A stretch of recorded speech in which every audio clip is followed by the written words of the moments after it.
नमस्कार मित्रों। मध्य प्रदेश के सभी प्रतियोगिता परीक्षा की तैयारी कर रहे आप सभी मित्रों को मेरा नमस्कार।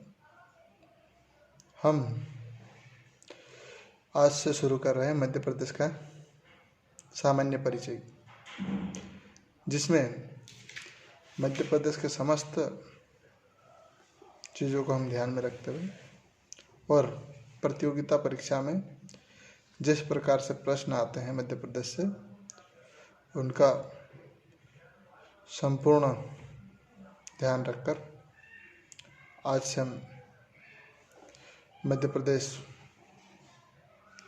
के समस्त टॉपिक पर चर्चा करेंगे। ठीक है, शुरुआत करते हैं अभी। मध्य प्रदेश का सामान्य परिचय। मध्य प्रदेश की स्थापना 1956 में हुई थी। 7वें संविधान संशोधन 1956 के तहत मध्य प्रदेश का नाम इसे जवाहरलाल नेहरू ने दिया था, जो मध्य में स्थित होने के कारण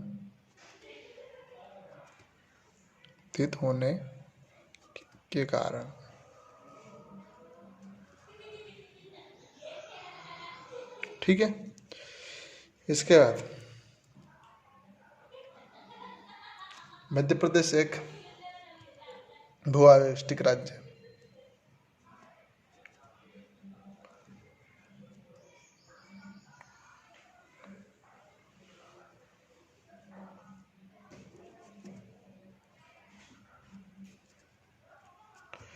यह एक भू-आविष्टिक राज्य है। इसका मतलब ये है कि मध्य प्रदेश की सीमा है किसी समुद्र की सीमा या अंतर्राष्ट्रीय सीमा से नहीं लगती है। मध्य प्रदेश की सीमा किसी भी अंतर्राष्ट्रीय सीमा या समुद्री सीमा से नहीं लगती, इसके कारण से भू-आविष्टिक राज्य कहा जाता है। मध्य प्रदेश के कई नाम हैं। इसके अपनी उपलब्धि के कारण इसे कई नामों से जाना जाता है। मध्य प्रदेश में इसकी अवस्थिति के कारण भारत का दिल या हृदय प्रदेश कहा जाता है।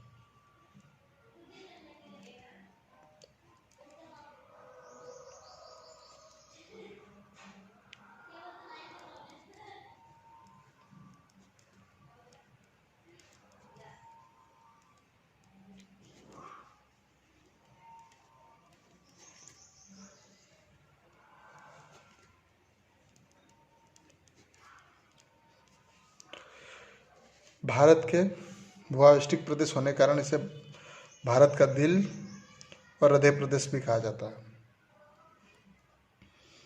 मध्य प्रदेश में सोयाबीन की फसल बहुत ज़्यादा होती है, जिसके कारण इसे सोया प्रदेश भी कहा जाता है।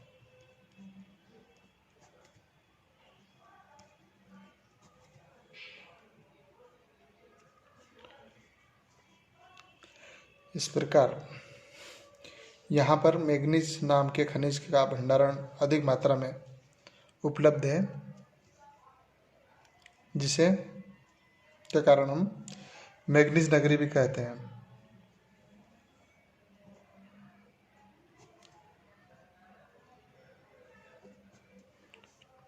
ये मध्य प्रदेश का नाम है। इसके बाद मध्य प्रदेश में कई नदियाँ प्रवाहित होती है, जिसके कारण इसे नदियों का मायका भी कहते हैं।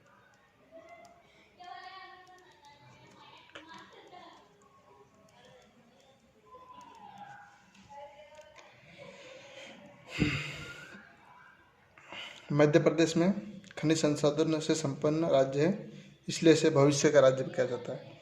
यहाँ पर बहुत सारे खनिज पाए जाते हैं इससे, और अपार भंडार है जिसकी खोज किया जाना बाकी है। इसके कारण इसे भविष्य का राज्य भी कहते हैं, क्योंकि भविष्य का राज्य मतलब यहाँ पर भविष्य में अनेक प्रकार का खनिज मिल सकता है।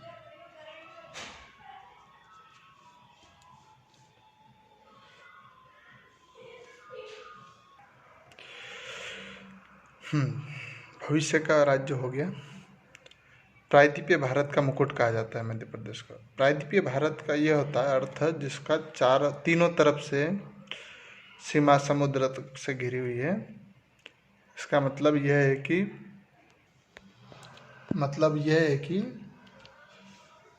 पश्चिम में अरब सागर, दक्षिण में हिंद महासागर और पूर्व में बंगाल की खाड़ी, यानी भारत तीनों तरफ से समुद्र से घिरा हुआ है और उसके कारण यह प्रायद्वीपीय भारत का मुकुट कहा जाता है। मध्य प्रदेश से ही प्रायद्वीपीय भारत में प्रवेश किया जाता है। अगला, प्राचीन समय से ही मध्य प्रदेश अपनी उपलब्धियों के कारण अस्तित्व में रहा। प्राचीन समय में से दक्षिणा पंचचेदी या अवंती जनपद कहा जाता था। ध्यान रखें, प्राचीन समय।